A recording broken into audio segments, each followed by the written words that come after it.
4th of July. Woo! Good afternoon. Ladies and gentlemen, a declaration by the representatives of the United States of America in General Congress assembled. When in the course of human events it becomes necessary for one people to dissolve the political bands which have connected them with another, and to assume among the powers of the earth the separate and equal station to which the laws of nature and of nature's God entitle them, a decent respect of the opinions of mankind required that they should declare the causes which impel them of the separation. We hold these truths to be self-evident, that all men are created equal, that they are endowed by their Creator with certain unalienable rights, that among these are life, liberty, and the pursuit of happiness.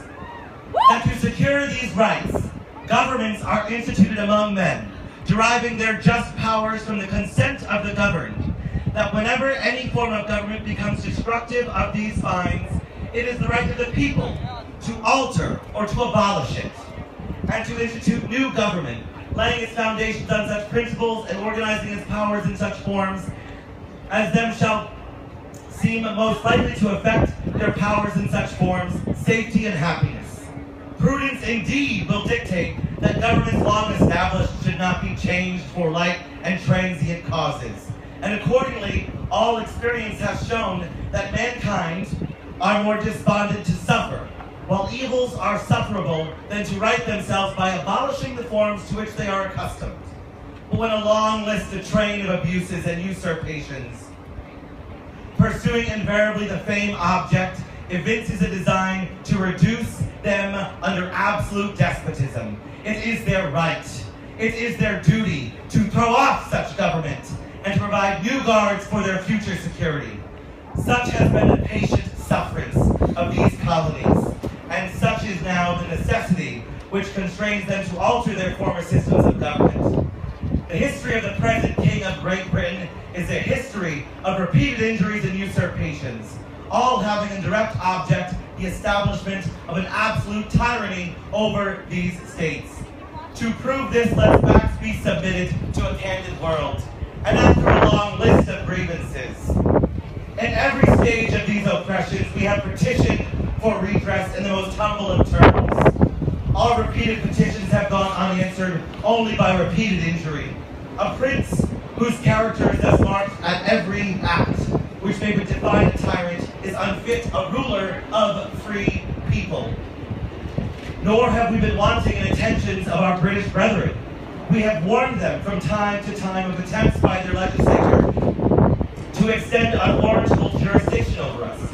We have reminded them of extended the circumstances of our emigration and settlement here.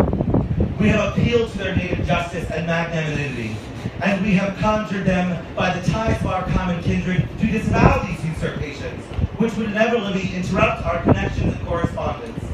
They too have been deaf to the voice of justice and consanguinity. We must therefore acquiesce in the necessity which denounces our separation and hold them, as we hold the rest of mankind, enemies in war, in peace, friends.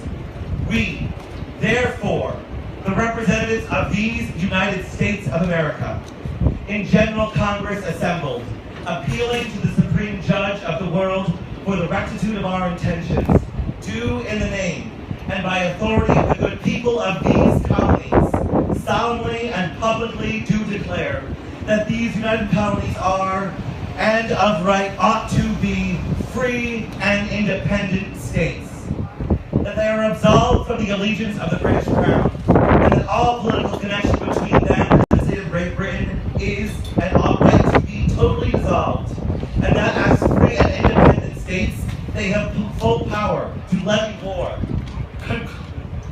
conclude peace, contract alliances, establish commerce, and to do all other acts and things which independent states may of right do. And for the support of this declaration, with a firm reliance on the protection of the divine providence, we mutually pledge to each other our lives, our fortunes, and our sacred honor. Signed by order and on behalf of this Congress of these United States. Thank you, Bar Harbor.